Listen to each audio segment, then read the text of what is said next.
This isn't your typical motorsports podcast. You're listening to Crush This, a monster truck podcast presented by High Octane Coffee and Jconcepts, a show where we take you inside the minds of your favorite drivers, past and present, of the monster truck industry. And now, your hosts, Brad Shaw and Dan Cheechagash. Buckle in. The show starts now.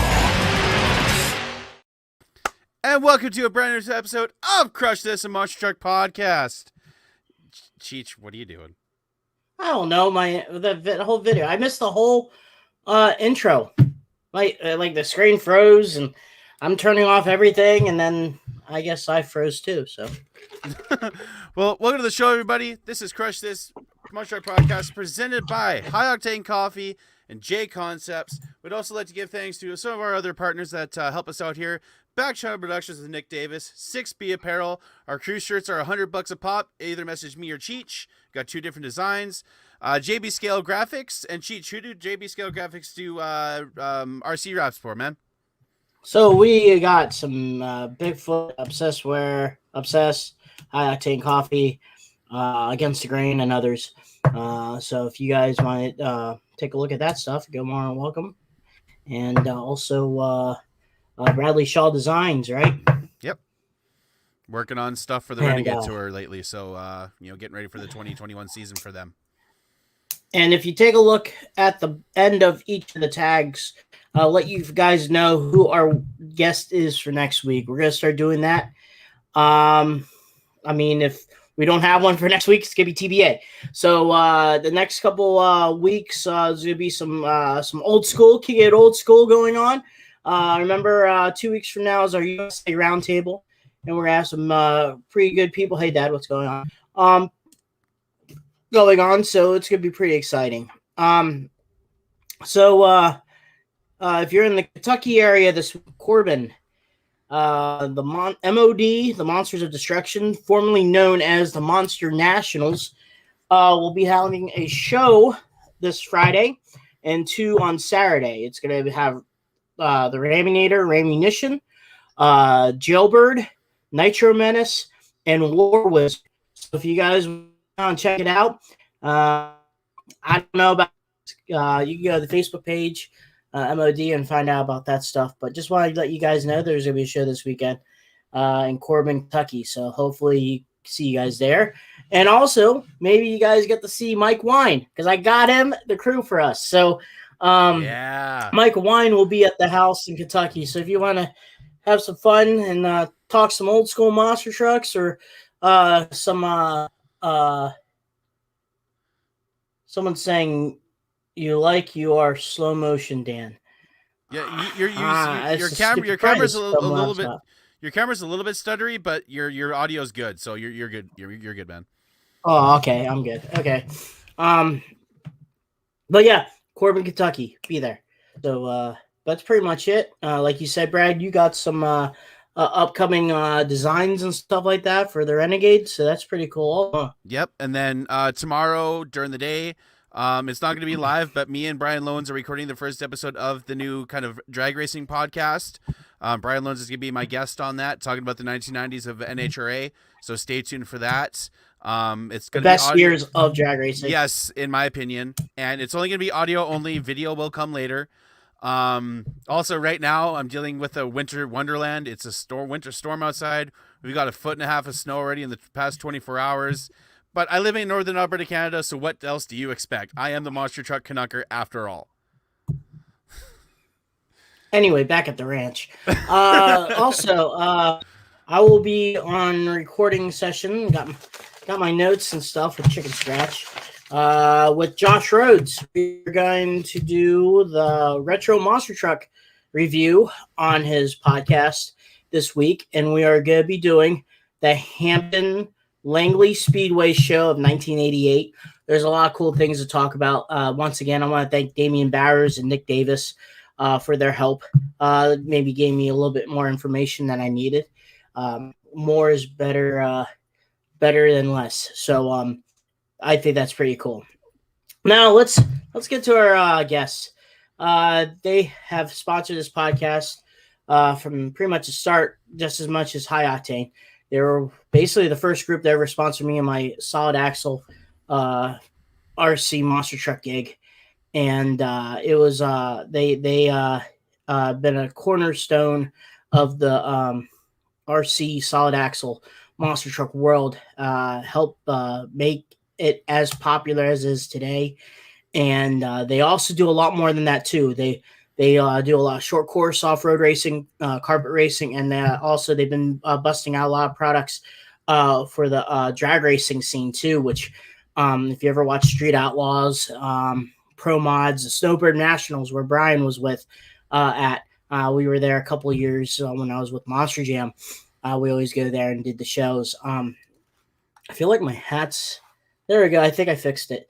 My hat's not on straight. Whatever. Anyway, but and I ran with them a few weeks ago at the Childress's Winter Classic St. Louis Blues event, and that's none other than Jason Ruona and Fred Reep. So let's get them on here. Hey guys. What's going on? How are you? Oh, did I get them on? Yep. We're all. Everybody's here, Cheech. Maybe I think I'm gonna retire. I think Cheech is the problem. I am the problem. I found that out. No. What the problem is Frontier. Frontier. It's his internet. I'm trying to get Frontier to pay attention to what's going on and be like, hope they email me being, Dan, we are sorry about the situation that's up in here. We will fix it. No. So you just got to tell them that we have an award-winning podcast and that they need to get their shit together. Right. I should be like, yeah, I'm an award-winning podcast. You may have heard of it. It was one time my former boss, my boss, Tim, goes on the phone and goes, I deal with Chrysler. You may have heard of them. And I was like to somebody, and I was like, he played that card. It was funny, though. But how you guys doing? I know you guys been on the road the last couple of weeks. You had some pretty big event last week, too, huh? Yeah, we've been on the road quite a bit. And non-stop for us. Yeah, like we had that event up in Missouri, which Cheech was at. And we've been just doing our thing. Right on. So let's go back, and I know you guys are both huge monster truck fans. Obviously, if you guys listened to last week's episode of the Retro Monster Truck Review, Jason was the guest star, and they talked about the 1990 Louisville. They talked about that race and the most popular famous race of all time between Bigfoot 4 and Carolina Crusher. But how did you guys come? Let's go back to the story of, the last couple of years, I guess you may say, maybe 10, 15 years, the solid axle monster truck world wasn't as popular as it was today. What got you guys to push to the product with your company to come up with stuff with the solid axle monster truck world? I could go with you, Fred, first, and then Jason. Yeah, I mean, Jason would probably be the best one about it, but Okay. I think the launch, was kind of just waiting, and I think the release of the Axial SMT-10 was really the go point for us to say, hey, we need to start looking at this and address the solid axle monster truck program. We've always been interested in RC monster trucks. Jason's first RC car was a monster truck, so it's been in the blood. It's just we needed that, or Jconcepts needed that opportunity to jump into the market, I believe, and we'll let Jason clarify that.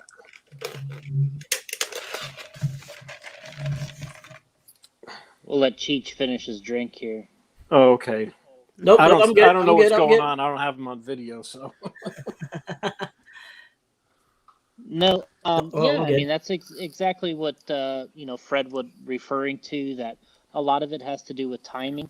Having certain vehicles in the market that are available to that need product, and we kind of got going. We went to the Monster Truck Hall of Fame, and I believe it was the year that Andy Brass got inducted into the Hall of Fame. I wanted to be there because obviously he was a big Bigfoot driver back in those days, and Fred and I went to the Hall of Fame. They had some RC trucks going there at the Hall of Fame with Eric Crush and Jamie Grun. They were doing a program there at the Hall of Fame, and it kind of just reminded me of when I got into RC with the Clodbusters and the different vehicles, and so we started kind of working on a plan that for the very next year we would have a body and kind of get going with some things in the RC monster truck world.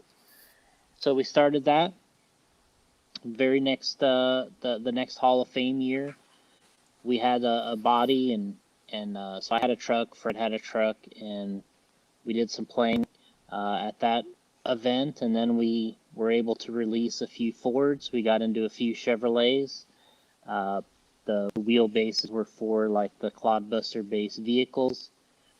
And that's kind of where we got started. And it was really kind of a return home for me because, that's where I got started in RC monster trucks, and Fred had as well. So it was really kind of a fun journey to get back into it and to start along the lines of the wheels and the tires, and then of course so many different bodies you can do. So that was the goal when we started. Then the SMT-10, as Fred talked about, kind of brought along the need for the tires and wheels, more bodies, and now we're many years into it now, and getting a go with the new Losi truck that just came out, the LMT, and I think that's going to bring some more people into the monster truck, solid axle monster truck world. And then I think things are going to go pretty well. Like for me, I'm kind of the outside looking in on this one. I'm not really into the RC stuff. Like, the first time I started hearing about Jconcepts and you guys was around when the SMTs started coming out, and people were doing a lot with that. And, how long has Jconcepts been around? Because, I've looked back at some of the history, and you guys have been doing stuff for years, especially doing the carpet stuff and the short course stuff as well, right?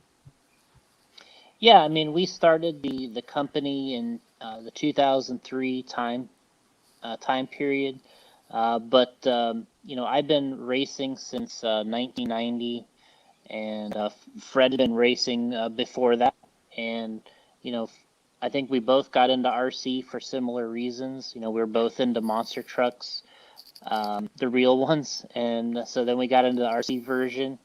My goal when I got into RC was I just wanted to make a Bigfoot truck, and then Parma came out with that body that we could turn a Clodbuster, have a Bigfoot body, and like I was in heaven, and Fred was making his own creations back in the early 90s, and getting banned before Bigfoot 8 made it cool.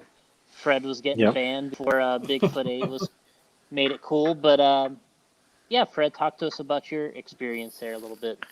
Yeah, mine goes a little bit further back. It didn't even start with monster trucks. It started way back in the late 70s, where my dad, he was, my grandfather was a tugboat captain in the war, and so we did scale model RC boats. So that was like in the late 70s, and I kind of helped him build his first boat. And then it kind of trickled into RC cars, the Tamiya vehicles, like the Tamiya Hornet, kind of off-road buggy. And then, monster trucks came along, and, that's the bug that bit me. My dad brought home, the first four-wheel off-road magazine, had Bigfoot on the cover, and I was just like, oh my God, this is awesome. So, family's always been Ford. My dad had a big Ford truck, so it was kind of a relationship there from the beginning, and the draw to the monster truck scene. So, back, let's see, I think the first one came out was the Varicom Big Grizzly, And that was before even any Parma body was done. That was the first Ford RC monster truck, 4-wheel drive. You know, it had the Terra tires on it. Very slow. It kind of had an independent suspension in the front end, solid axle rear end. But, you know, that's what it was back in the day. You know, just these different manufacturers making all these different kits. And then until about 86 when the Clodbuster came out, you know, kind of evolved into that. But, you know, I was never, to be honest, a big fan of those trucks back then. I always thought I could build a better mousetrap, you know, even at a young age. Building those trucks back then, they were very, very slow. I mean, even, you know, like the retros now are faster than a box stock Clodbuster from back in the 80s. So I always wanted to make them go faster. So I had, you know, many creations. You know, I did, you know, 4-wheel off-road buggies and converted them into monster trucks and, you know, greatly increased the speed and the fun. So just, you know, wanting to be competitive, trying to make some, you know, a better mousetrap. So, you know, everything kind of evolved there, and, you know, getting involved in, you know, RC monster truck programs out on Long Island. There's Tony Luciano. He kind of had a program there in Queens, New York, and, you know, kind of teamed up with him a little bit back in '95 doing some events. But, yeah, just, you know, building and having fun. It was all really a hobby for me. It wasn't, you know, anything being a sponsored driver or racing. I did some of that, you know, RC racing stuff as well, but, you know, it was all more or less just a hobby for me. So let's go back. Oh, sorry, Jason. The question. I'm sure Jason has questions too. I was just going to comment that, you know, the monster trucks is only, you know, part of the RC side of things, you know, and, Yeah. you know, well, you know, as Brad kind of alluded to earlier, you know, we're into off-road racing, which is buggies, trucks, short course, and, you know, we have nitro vehicles, 8-scale buggies. There's 5th scale, touring car, on-road, scale trucks, drag racing. So we try to make it a, you know, something that we can do, you know, that everybody can have something Jconcepts in the different racing segments that are out there. Right. That's always actually you answered my next question about, you know, the other formats that you guys also do outside of the monster truck world too. I know recently, I mean, another big push is the I guess you say no prep. I know drag racing has been going on for a while, but the I guess the 10 scale cars that you'd see on Discovery Channel, Street Outlaws and stuff like that, and we'll go through that a little bit. What got you guys the idea to push some of the product to that side of the drag racing world? So for you, Jason, for me and Fred and JD Crow was a driver of ours. He had recommended to me to make some drag racing bodies, and you know, we kind of set Fred off on an idea. Fred was living in Oklahoma at the time, doing some remote working back and forth, and he was able to, you know, we put together a drag racing car out of a Traxxas Slash, and we built a body for it. We brought it to a RC drag racing event in Texas. That was, I think, almost 4 years ago, and that was our entry into RC drag racing, and it's been really, really a fun aspect. Something kind of like the monster trucks, where you can make something look real, and you can actually race it as well. That's what's been enjoyable about these different segments. And you know, Fred was been along for the ride the entire time, building a couple slashes, and it's been a good experience. So, you know, with the drag racing stuff, you know, like, let's talk about, you know, the idea of, like, when you guys are like, okay, we're gonna make this body. What goes into something like that? You know, let's say when you made the Snoopy nose Chevy, you know that's such an iconic body. A lot of trucks ran it in the '90s. So do you guys start by looking at, reference pictures? Like, how do you get the scaling? Like, what goes into making a body for a RC truck? Yeah, I mean, I guess in general, the first thing you got to do is you got to find the reference photos that you're wanting to emulate, I guess. So in that case, the Snoop knows like the Tauruses and the Carolina Crushers and the trucks that ran that particular body. Then you have to start looking at some scale differences of what the RC trucks would be versus a real monster truck. Are we talking about, do we have to make it longer, shorter than the real thing? Does it have to be, does the width, do we have to accommodate somewhere in the width because of clearance or something like that? And you take all that into consideration. Some of the projects go a little easier than others. The Snoop nose was, I'm not going to say one of the easier ones, but it definitely was a little more straightforward because there were really good photos of it, and it was used quite often, and we were able to kind of put that to work. And so you start with something like that, drawing sketches, scale, getting the scale correct, and then you start working on making a mold, which there's about three processes to get to the point where you have a final mold you can use. And then you gotta make samples. There's licensing. There's decals to go along with it. Paint work to go along with your release of what the thing could look like, and press release information, writing, event preparation, racing it. So that's probably 80% of it right there.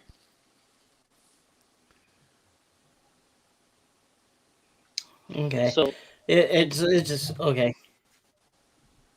so and then kind of going over to Fred. Fred, what he works on quite often is if we have a new body, he'll trim it, he'll fit it to a chassis. He'll work on the decals, getting them mocked up to see if we're the right scale. Do they look right? Do they fit the lines on the body? And and then final preparations on a race body or a photo body. And Fred, you might want to talk to him about some of those that you've worked on. Yeah, pretty much had my hands kind of everything that's come through the door here, as far as the the monster truck scene. But yeah, a lot goes into it. It's a lot of work. I mean, people just they kind of take for granted just buying a clear shell in a bag, but there's a lot behind the scenes to make it get to that point. But and also when you do these displays and you go around, I'll tour the country, going to events here and there, and we'll prep a bunch of trucks, and we'll have a bunch of show bodies, and those you want to spend a little extra time on to make them show just right, and kind of look like the real deal if you're trying to to copy that look. But yeah, a lot goes into this stuff, and Jason, we prep trucks for him, and we'll go in, you'll have a wreck with a body. So, the next event, you want a nice fresh one. So, the process starts all over again. So, the more trucks you run, the more prep goes to it. And, I think what a lot of people don't realize is that sometimes they'll email us or they'll ask, hey, when are you going to make I'll just throw one out there, the 97 Ford, or you're going to make a 2001, or, whatever the number is. But, they think they can, and I don't think people realize that it's a several month process, and it's a very expensive process. And you don't just pull these out, for a couple $100 and you have a mold and you have body. This is thousands and thousands of dollars to get going with something like this. And it has to be a success. If you have too many failures, then you're going backwards. And And not all of these are a success. There's some that are more popular than others, and there's segments that are more popular than others. So you got to ride that fine line of, what's going to be important and what's going to be popular. And then there's a little bit of passion mixed in there too. And then we're gonna go back to this is actually a two-part question, and for the both of you guys. And my question is, we're gonna start. My question is about the regulator, that chassis that you guys have came up with for the quad axle situation, and all I hear is positive, and I'm getting one for the big boss. No more friction shocks and and stuff like that. But why? Here my question is but it's a two-parter. Why has the Claude been so successful since its debut in 1986 and 87? And what got you the idea to make this chassis? And maybe talk a little bit more about it. Well, I'll let Fred go into the design of the chassis a little bit, but I happen to be going through some photos today, trying to find a few things, and I actually bumped into the photos when we first started on the bodies for the monster trucks, which is for that Hall of Fame.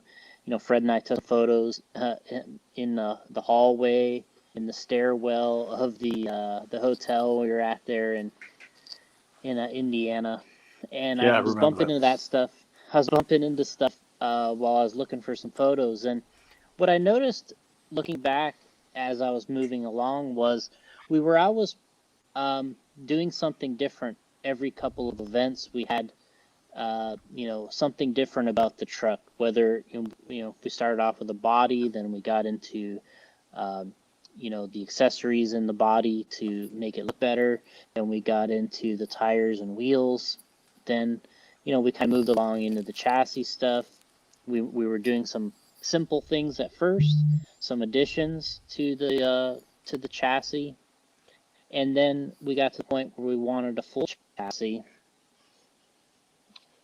And I think it was just the natural progression. When you look back at the photos and you see what's going on, you could see it was a natural progression for us to get to the point where we had a chassis that was adaptable to the Clodbuster.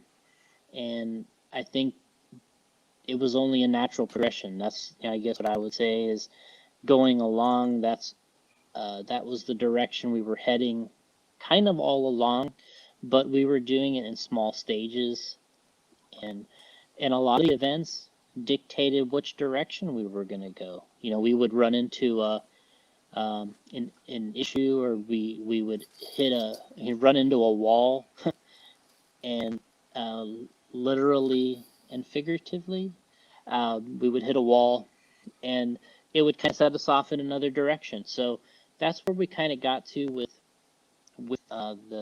the regulator, which was we started with the Clodbuster, and all the things we did first were things that I did to my chassis when I was a kid, and we put better shocks on than I, of course, had back then. But and then we started saying, all right, well, we really need to change this and this and this, because it wasn't to make unbelievable advances in the way the truck performed, because you still want to maintain that stage 2 retro kind of looking performance. We weren't out there to try to make the Bigfoot 8 stage 2 truck. We wanted to make a stage 2 RC truck, but we wanted to make it easier to put the electronics in the way we're doing it today, the battery in the way we were doing it today. We wanted to make it compatible with some of the better shocks on the market, and just make it a much nicer piece that was easier to use, but we still wanted to use the certain bodies, wheels, and tires that makes the truck look so identifiable. And we kind of, the two projects we set Fred out on was kind of the chassis layout and design for the regulator, and then the steering, the behind axle steering. Those were the two things that we kind of put them out on, and we debuted it at different events. Like I said, these photos were I'm bumping in these photos, and I'm like, oh, I kind of forgot about that. And a lot of these events will put something on the truck, and we try it. And if it works, then we try to get going in the production. And we'll talk to Fred here. He can talk to us about the regulator chassis and the servo mount stuff a little bit. Yeah, basically, we wanted to stay with that initial platform of the Clodbuster. The Clodbuster withstood the test of time. Popular piece. For the monster trucks. The guys utilizing the axles and pro mods and other different machines. So we wanted to stay with that platform type design. So the whole aspect of plotting out all the mounting points and all that. It's all stock locations of all where the shocks are mounted and the ladder bars and all that. And to enhance the performance, a lot of racing organizations, it's not like off-road racing where there's more of a standardized platform of rules and specs and all that stuff that goes into the race cars and trucks. Where the RC monster trucks, everybody's club, kind of has a little, differing, way of wanting to do their rules and how to set their trucks up, which is fine. But, it just makes it harder from a design, aspect to wanting to please everybody.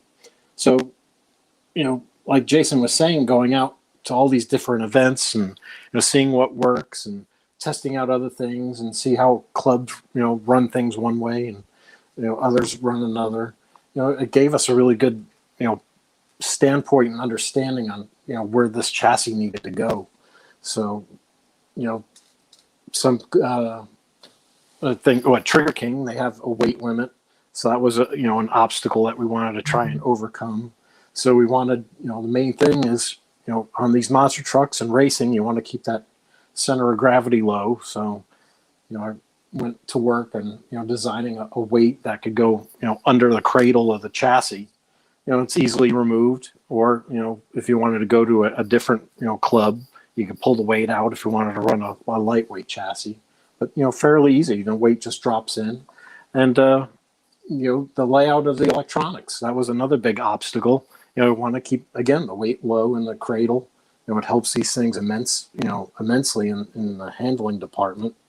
So just, going back to, pan car, racing days in RC, kind of come out with a layout like that, where your electronics are accessible, your battery's easy to get to, and so on and so forth. But, the materials that we used, these are fiberglass, chassis, real lightweight. We've got the nice trick aluminum pieces on it. And again, staying with the stock configuration of the Clod, just enhancing the performance tremendously. And talk about performance. I mean, those trucks, the chassis that you guys have been kicking butt since the start. I know a couple wins when people just debuted them in Trigger King. They won their formats, and other races like in New York and out in California. Were you guys surprised about the outcome of them? And how did you guys get the feedback about how the trucks ran? I guess one of the things that I've always been able to do ever since we've been in the business is if I'm able to drive it and I can get a good feel for the performance of when I drive it personally, and I can kind of measure myself up against the people that I race with, and if I have a certain level of success, I'm pretty happy with that, and I think others kind of see that it's working pretty well. And I always feel that if I can have success with it, then a lot of other people can have success with it too. So that was kind of where we were at with this regulators. I felt like if I was having some success and it was working, that I kind of felt like it would trickle over to the other guys that had just as much, if not more, monster truck racing experience than I have.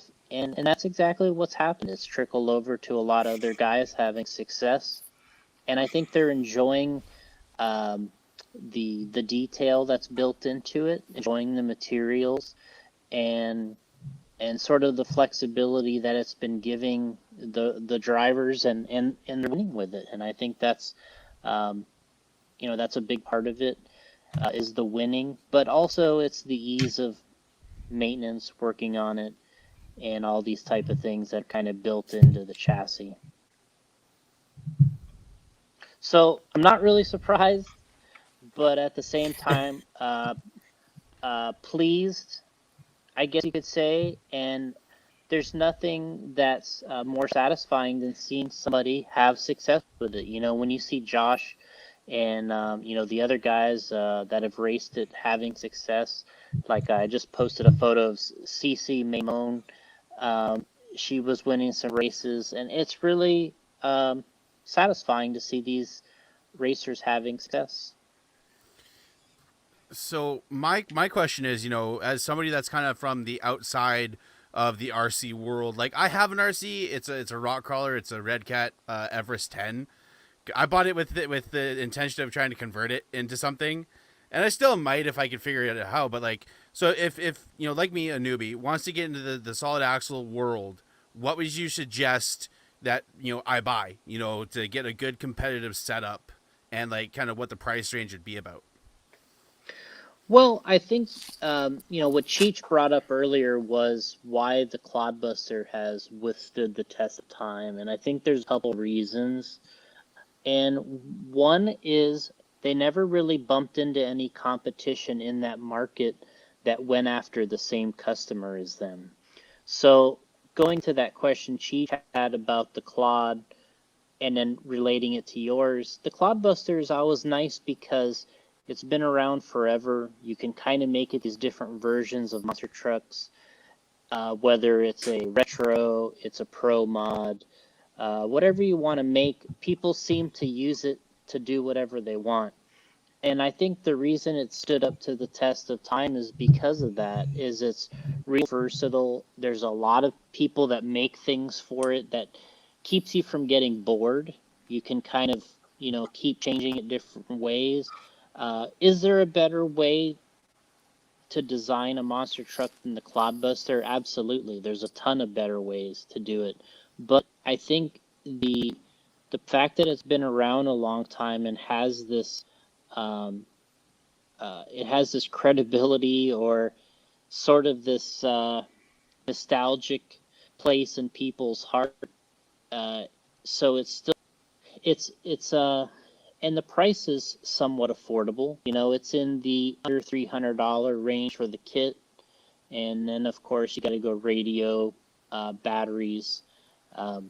So, but once people get these things with any RC cars, then the first thing they do is they want to change stuff. That's what it's all about. That's when we get in with the chassis and the wheels and tires and bodies. They want to make it their own, and the way you make it your own is by accessorizing it. And much like any other vehicle that somebody would buy, real or RC, that's where they go. So I think from that standpoint, the Clodbuster's nice, as it's been around. You can change it. It's versatile. It's probably best suited as a retro truck, but there's a lot of guys that go all out and make it pro mods, but I like them as retro trucks. And then the next stage is the Axial SMT10, which is sort of what I would consider the sport mod. That's how a class we run. It's called Sport Mod, which is based on 90s style real monster trucks. It has affordable power in it, speed control and motor, and then you can accessorize those as well with different bodies, wheels, tires, drivetrain components, beef it up, make it stand up better.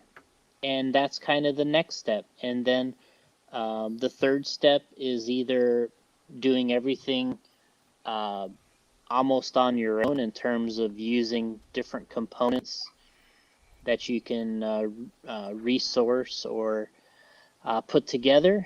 And then we got the LMT, truck that is, I think, probably I don't know exactly what the right word is, but it's a very good combination basher racer truck. And I think we're going to see people using those that aren't necessarily racers so much, but just guys that love RC monster trucks, and they're going to bash them.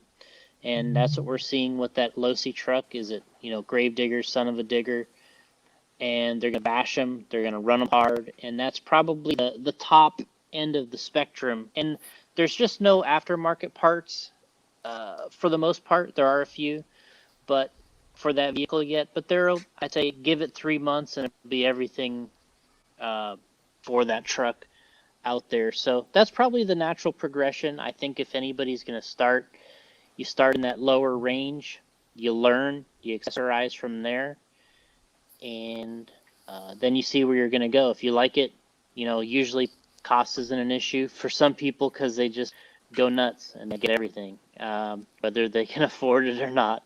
It's an addiction. Oh, yeah. It's crazy. We got some fan questions you guys are ready to answer. Actually, one of them was asking about the process of Bigfoot number 4. That's Fred. That's Fred's. How did that? Well, where did you find it? Maybe we can get a little detail on where the whereabouts of the truck after it left the Bigfoot shop back in the 2000s. Yeah, the Waymeyers, they had it named as Massive Machine. They went and ran it and did some things with it, after they bought it. And then, I don't know what happened from there on in, but, it ended up in the back of a trailer, kind of like in a time capsule. And then, Jason, when I was living in Oklahoma, Jason had come to me. He's like, I wonder what's going on with Bigfoot 4. I'm like, Bigfoot 4? Well, why does that even come up?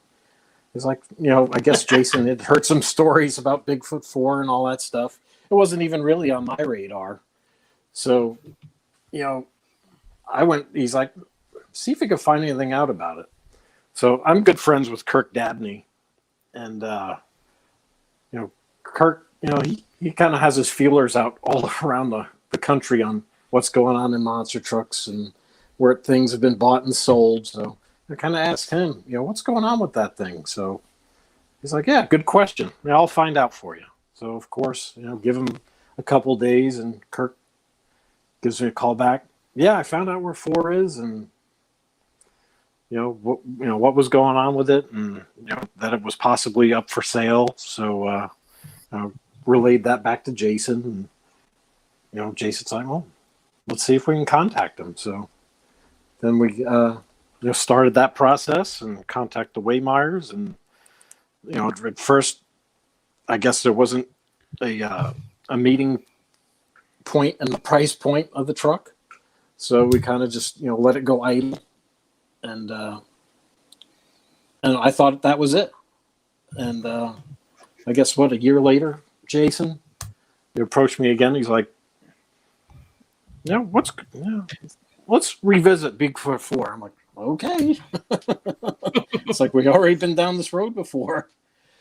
But got to talking with them, and I guess Jason and the Waymeyers agreed on a price point there for the machine. And then John Pyatt, he worked for us, back then. So John and I were on a mission to go up there and retrieve the truck, we call it. But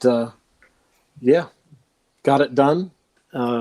We actually have a couple nice photos. I'll have to go through my phone and post up a couple about it. But John Pyatt and I went and got number 4, brought it back to Florida. Kind of came up with a plan on what we wanted to do with it. And I'll let Jason go from there, and then we'll jump back into the rest of my story. But Jason has, a good story to tell about it, I'm sure, in his frame of mind. Yeah, I mean, it was running at that time. We were able to John Pine and Fred were able to back it off the trailer. We used our RC. I'm kind of working on my camera setup here, so sorry.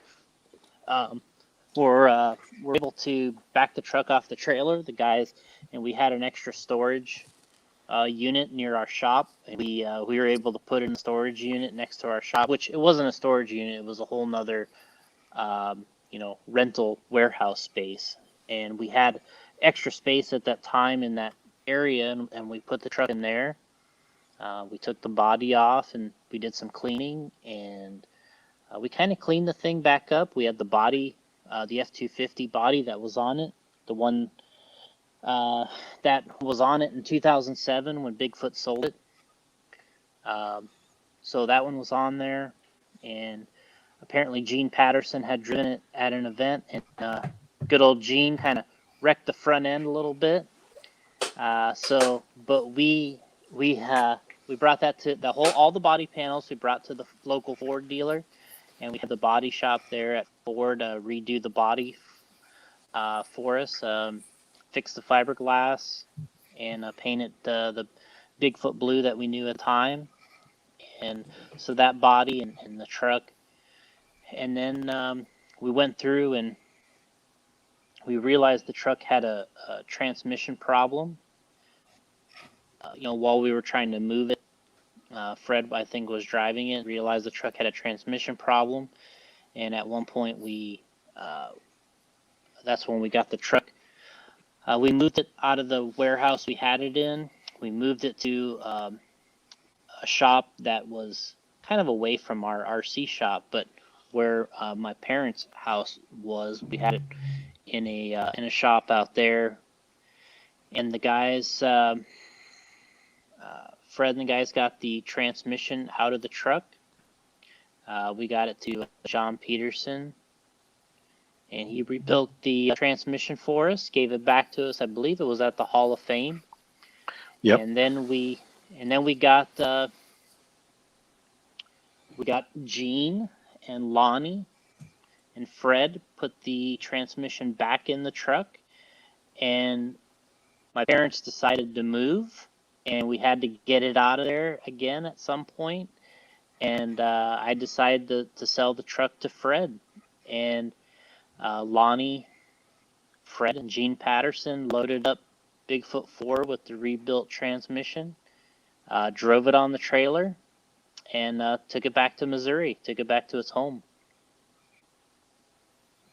So that's kind of where Fred took over ownership of the truck. We all worked out a deal to where it stayed in, I like to say we stayed in the family, being with Fred.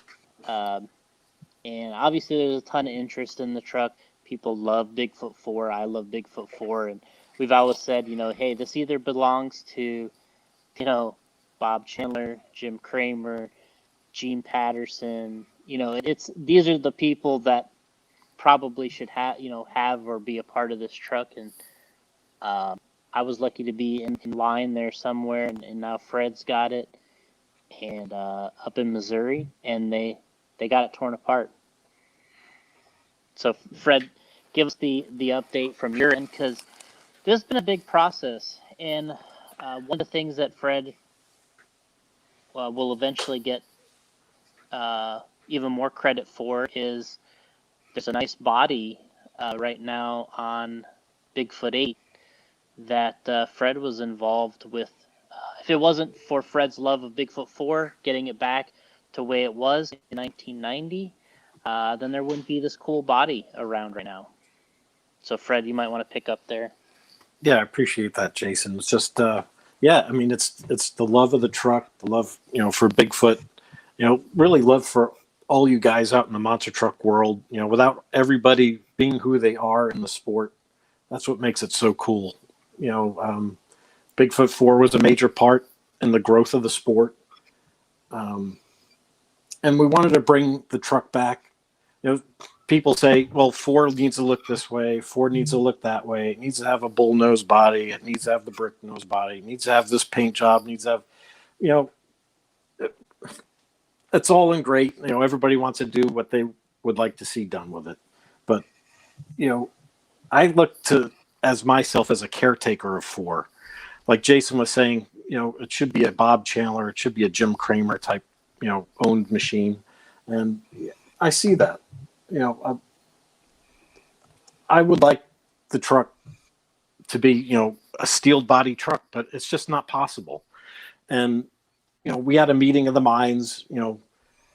Bob Chandler, Jim Kramer, Gene Patterson, Lonnie Childress, Jason Childress. We kind of went over this thing, like, what's the best that we can do for this truck to, make it as iconic as possible, bring it all back to a point in its life to where we're not ruining it. And, because 4 has evolved tremendously since it was built. And we kind of wanted to keep it that way. The truck has evolved into this incredible machine that it is. And, we're going and taking that thing back to, 90, 91 look. And, while we were down here working on it, I got in contact with Star Creations through Ryan Anderson. And, Jason and I were even talking back then, let's try and do an 80s body. What would be involved? Because, we did a lot of research and we're looking around for parts and we couldn't find the parts. Evidently all the molds were destroyed.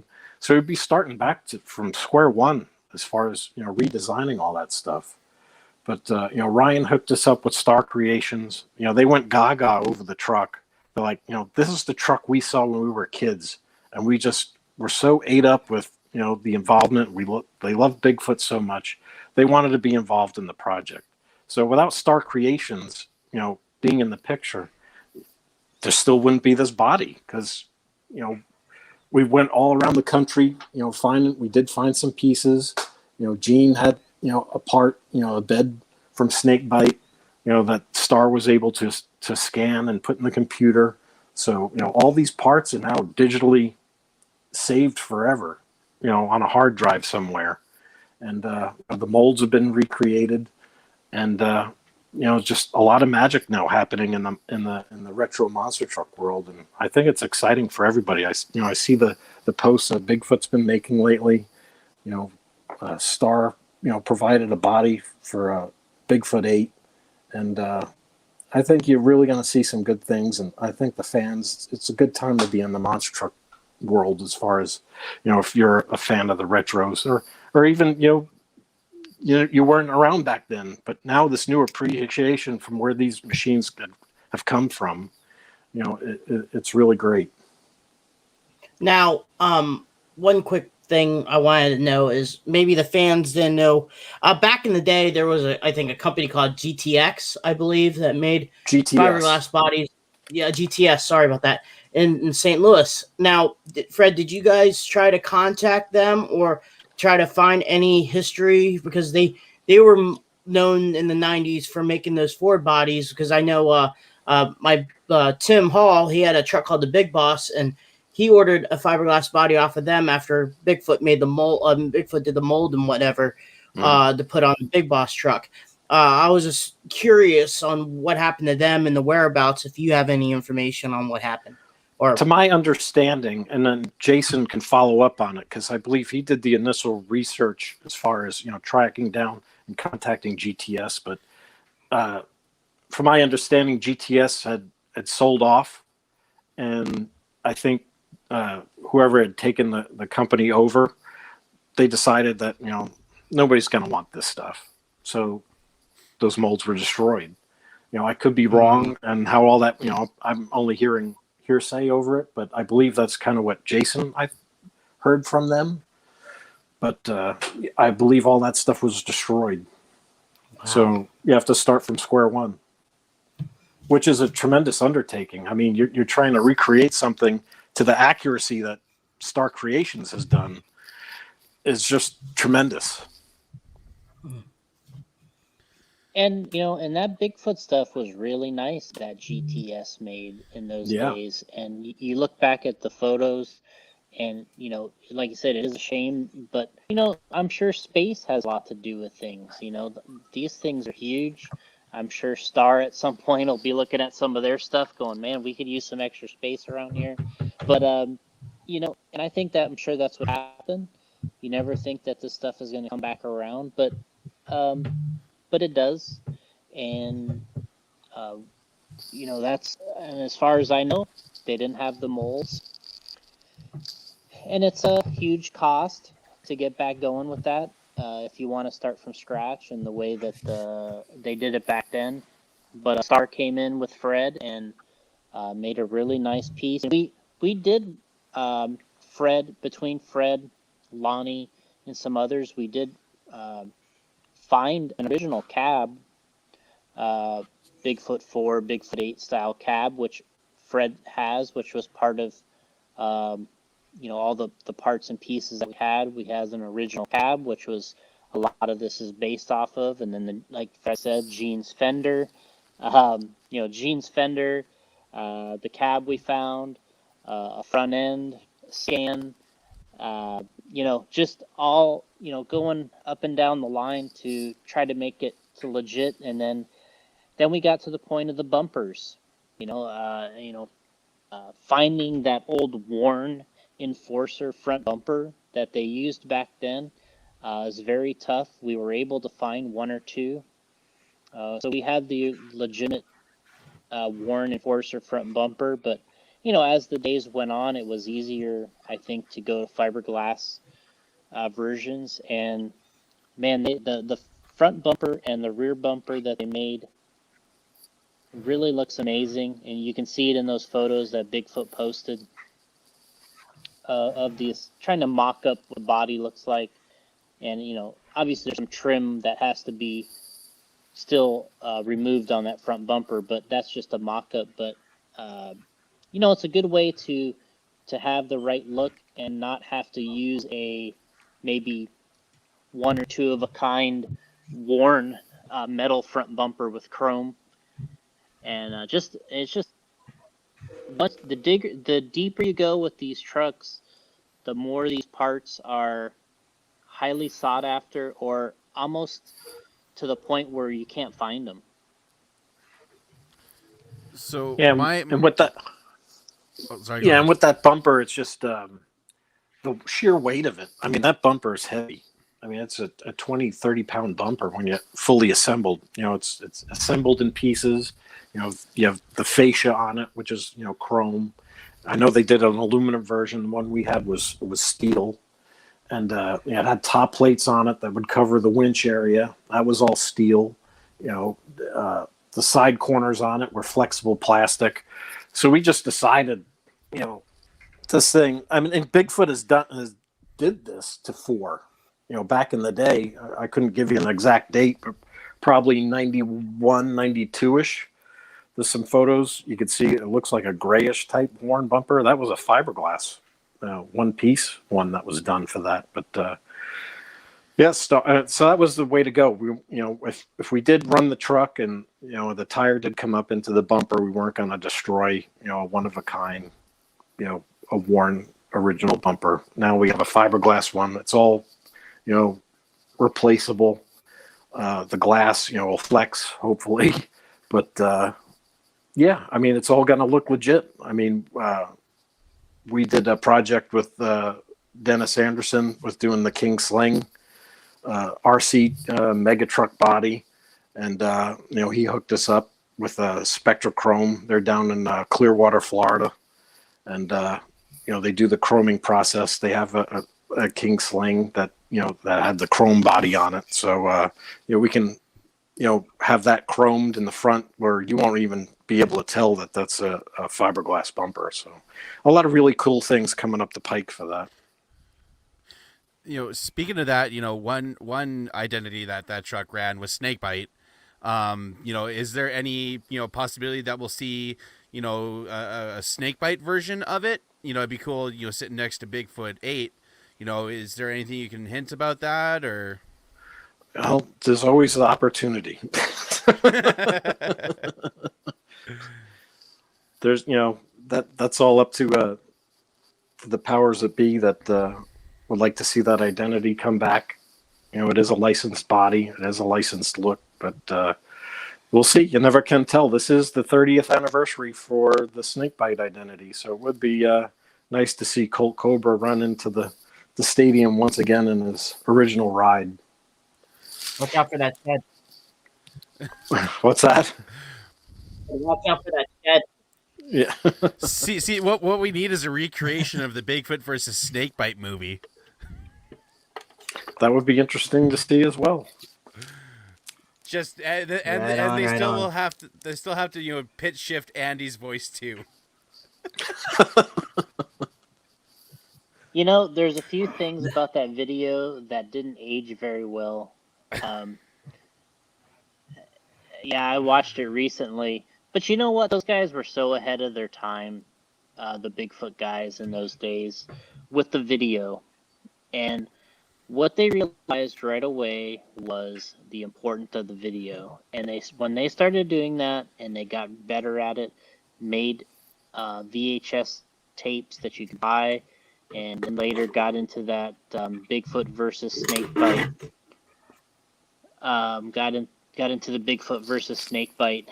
There was a lot of things that were ahead of their time there, and if you were to have that type of resources and abilities today, I mean, it'd be amazing how nice the stuff that you could make with today's technology, people, actors, graphics. There's some cool stuff that you could do. And pretty soon there's going to be a Bigfoot movie. Be crazy, but Hollywood can do it. But Yeah. can you let people know about any upcoming events that you guys are be a part of, and see if people can look for you guys?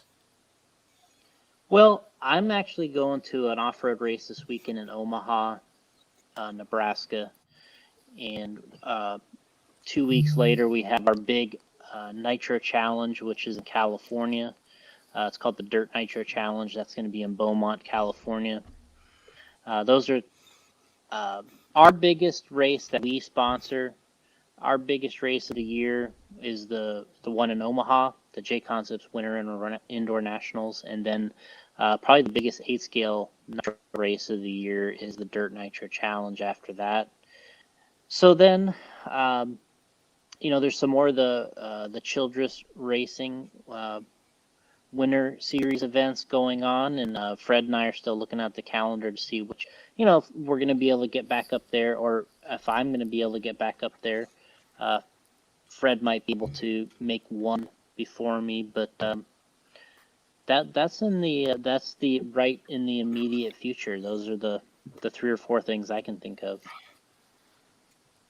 Yeah, I have some hearsay of some posts about RC monster trucks. I mean, everybody's chomping at the bit. This COVID thing has really done a lot of harm to a lot of people and a lot of organizations and all that all over the world. But it's just people wanting to get back and race these things, and a lot of them were canceled for last year. A lot of them are pending still. So I've seen some things that the guys, the Showtime guys wanting to do their solid axle showdown again. I see some hints out there that something might be materializing with that. The NRCTPA in Ohio, I know Eric Crush was heading up the crew there for the RC monster trucks. I don't know exactly what's going on. I know they're wanting to get that event done, but it just depends on these COVID restrictions and stuff.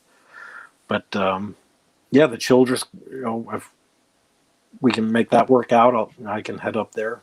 But I know the Radio Control Monster Truck Challenge World Finals. I'm sure those guys, the DeFalco brothers, they're up in New York. They do the event every year in Connecticut. I'm sure they're on course and wanting to do that thing again. So there's some things coming. It's just, is the world going to cooperate? So we'll put them on the calendar, see what happens. Yep, that's what we're going to do. I mean, the ones Fred mentioned are sort of the can't miss events, like the Solid Axle Showdown, if it's going to happen. There's, we've done the RC Monster Jam World Finals a couple of years ago. That was really good. We did like you said, the New York guys with the RC monster trucks in DeFalco's. That's always a great one. And then the Trigger King, when they're running a series, not a one-off. So we try to make 1 or 2 of those, 1 or 2 of the Childress races. and just wherever we can go. I mean, we try to run somewhere. Nice. Anything else you want to say, Brad?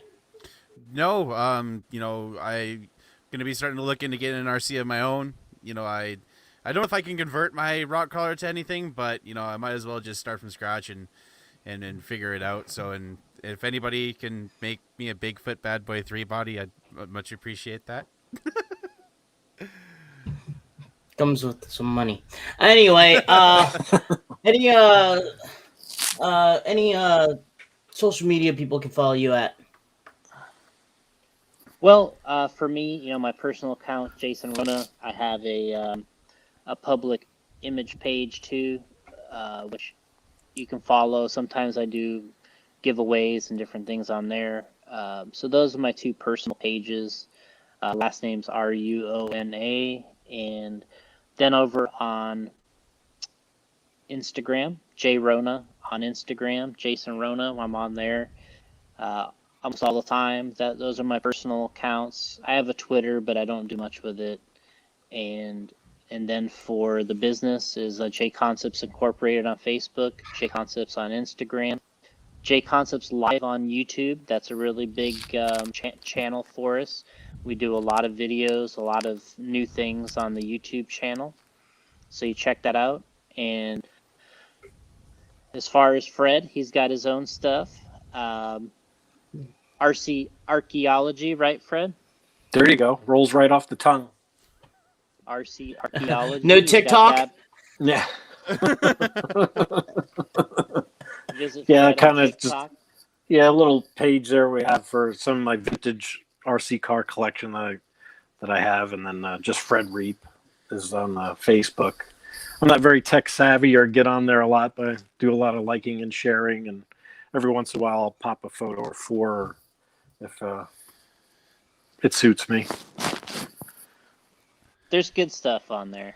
Yeah. I mean, if you kind of wipe away all the BS of social media and where things go, but if you just actually look at the good stuff, you see like the guy that posted the photo today of Bigfoot 7 in the Pontiac Silverdome is just amazing. Like that just like made my whole 2021 already. Like this photo of Jim jumping these cars, he's got the arm out the window, the head out the window, the tire's about to tear into the body, and I'm just like, this is perfect. This is like why we have social media, like for these type of moments.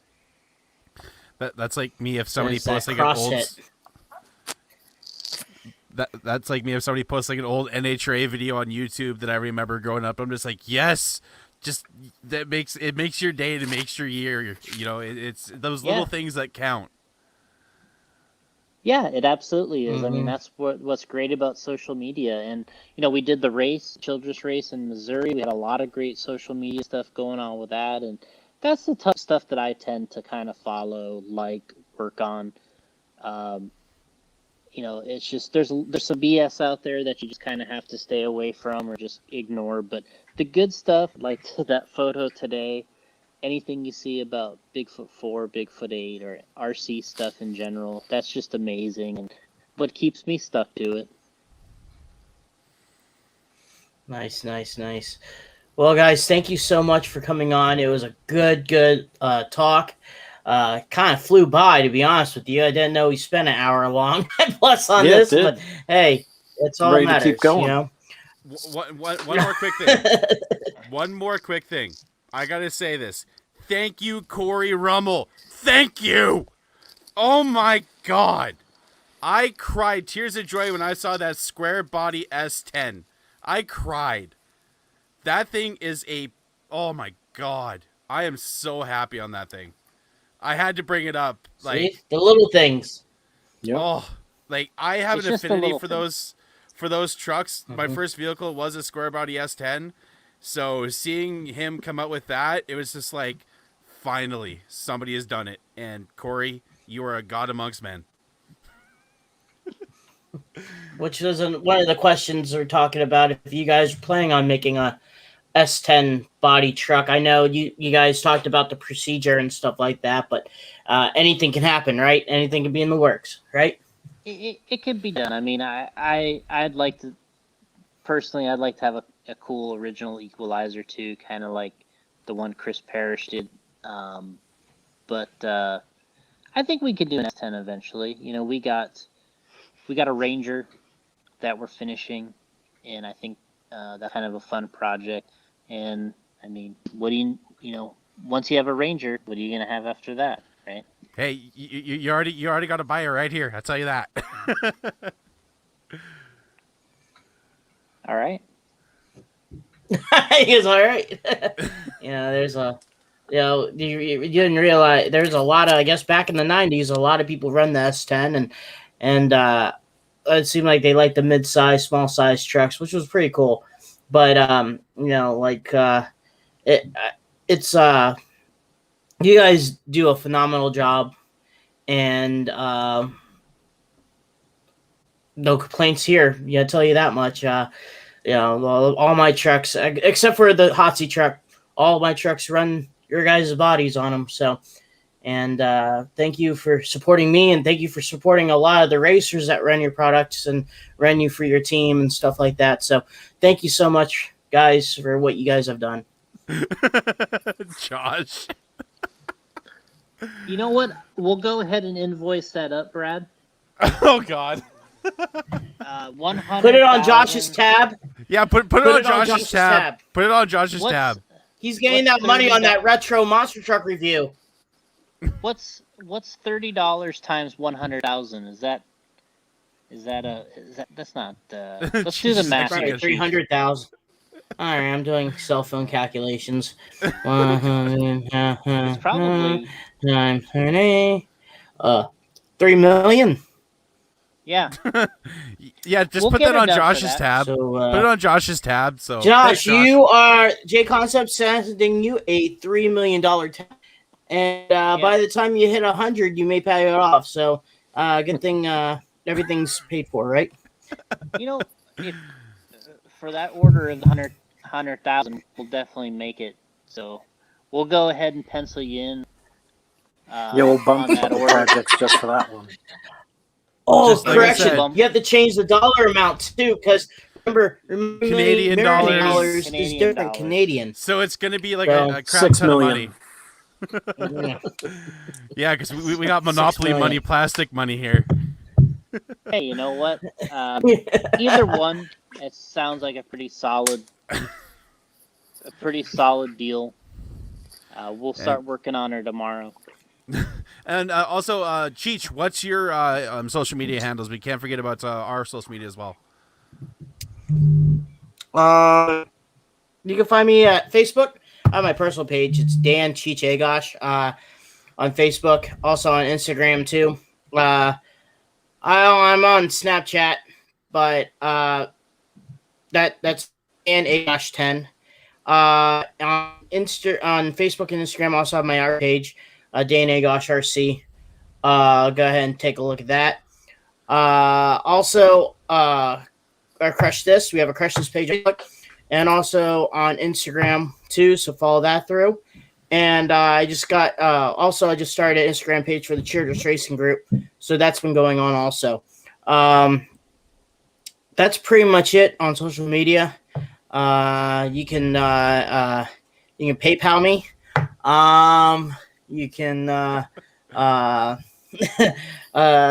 I ain't give you my address, so it can't send me letters. So sorry about that, folks. But it is what it is. How about you, Brad? You can follow me on Instagram at the Monster Truck Canucker. I'm just under Bradley Shaw on Facebook. Check out Bradley Shaw Designs. I'm hoping to get into the RC stuff soon. I got to figure out how RC wraps work and the sizing of everything. So, I want to be able to start doing that and have some of my designs available for RC people. And again, guys, don't forget, next week we have Wayne Smozanik from the Tropical Thunder Monster Truck. You might have seen him recently on Street Outlaws. So we're going to be talking to him next week. And then after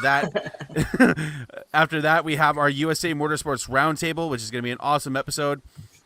Also, keep an eye out for the drag racing podcast that I'm starting. Hopefully first episode will be up this week. And that's it from my end. Well, that's all from me, guys. Well, guys, thank you so much once again.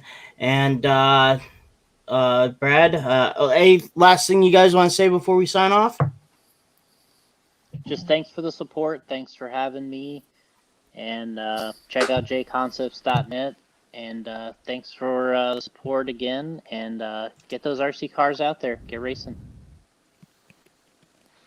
Yeah, just thanks, guys, for having us on. Just really cool that you guys are doing this, and lots of information out there in the world. So it's really cool to start hearing some things on these podcasts. And also, I have the photo on my phone, so just for Jason, I am going to repost that Bigfoot 7 Silverdome. So if any of you fans want to take a look at it and just a little bit of lighten up your day, go ahead. Also, on my Facebook page, I have a bear sliding down the snow. So if you guys want to take a look at that, will also brighten up your day. It's called What I Did at Work Today. So, just have a good time. But Brad, you might as well close this out, bud. All right, everybody, make sure you check up on your family and friends. Mental health is important. And as we always say on the podcast since day one, keep the rubber side down and the shiny side up, everybody. Peace.